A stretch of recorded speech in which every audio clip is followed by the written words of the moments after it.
शांति। आज 29/10/2024 29 अक्टूबर 2024। मीठे बाबा के मधुर मुरली का मुख्य सार है। मीठे बच्चे, आत्मा से विकारों का कचरा निकाल शुद्ध फूल बनो।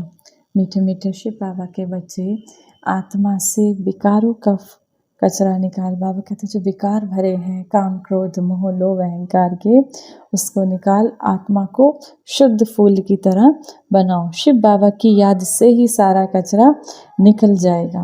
बाबा को जितना जितना याद करेंगे उतना हम गुणों से भरते जाएंगे और आत्मा के विकार दूर होते जाएंगे। प्रश्न है, पवित्र बनने वाले बच्चों को किस एक बात में शिव बाबा को फॉलो करना है? उत्तर, जैसे शिव बाबा परम पवित्र है, वह कभी अपवित्र किचड़े वालों के साथ मिक्सअप नहीं होता, बहुत बहुत पवित्र है। ऐसे आप पवित्र बनने वाले बच्चे शिव बाबा को फॉलो करो। सी नो इविल, किसी का भी बाबा कहते कुछ भी बुरा ना देखो, ना सोचो, ना सुनो। धारणा के लिए मुख्य सार है, पहला नंबर, सर्विस में बड़ा एक्यूरेट होना है। बाबा कहते हैं बाबा की सेवा में, इस रुद्र ज्ञान यज्ञ में जो सेवा करते हैं उसमें बड़ा एक्यूरेट रहना है।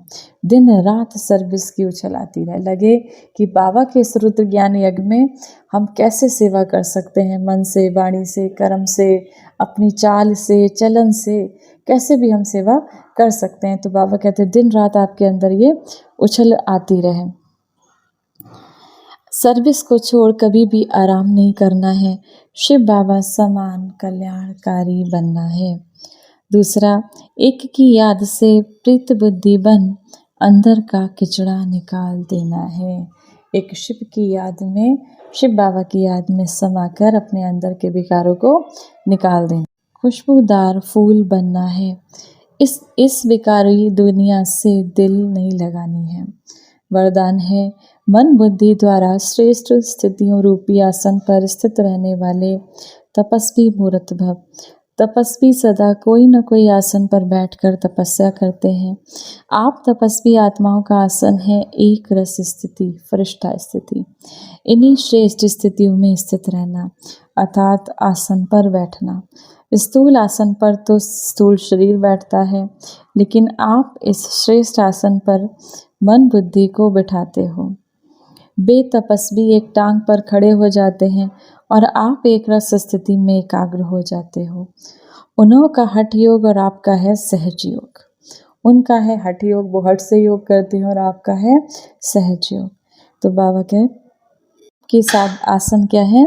हम सब बच्चों का आसन क्या है? एक रस स्थिति, एक शिव बाबा की याद में अपने को आत्मा समझ शिव बाबा की याद में स्थित रहने की स्थिति। दूसरा, फरिश्तेपन का अभ्यास। तो ये हमारे आसन है, ये बाबा ने हमको 2 आसन दिए, आत्मिक स्थिति में स्थित होना और फरिश्ता स्थिति में स्थित होना। स्लोगन है, प्यार के सागर शिव बाबा के बच्चे, प्रेम की भरपूर गंगा बनकर रहो। आप कौन हो? प्यार के सागर के बच्चे हो, परमात्मा के बच्चे हो। तो बाबा कहते हैं आप प्रेम की भरपूर गंगा बनकर रहो, क्रोध स्वरूप नहीं, प्रेम की भरपूर गंगा बनकर रहो। आज की मुरली से सम्मान का अभ्यास करेंगे। मैं मास्टर प्रेम की सागर आत्मा हूँ। मैं मास्टर प्रेम की सागर आत्मा हूँ। 1 मिनट के लिए पवित्रता के सागर शिव बाबा की याद में अपने मन बुद्धि को स्थिर करेंगे। ओम शांति। आइए, मास्टर सर्वशक्तिमान बन विश्व की हर एक आत्मा को शक्तियों का दान करें। मैं मास्टर सर्वशक्तिमान आत्मा इस संसार के हर एक निर्बल, असहाय,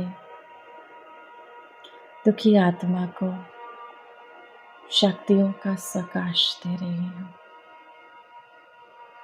मुझ आत्मा से निकलता ये शक्तिशाली प्रकाश संसार की दुखी आत्माओं तक जा रहा है।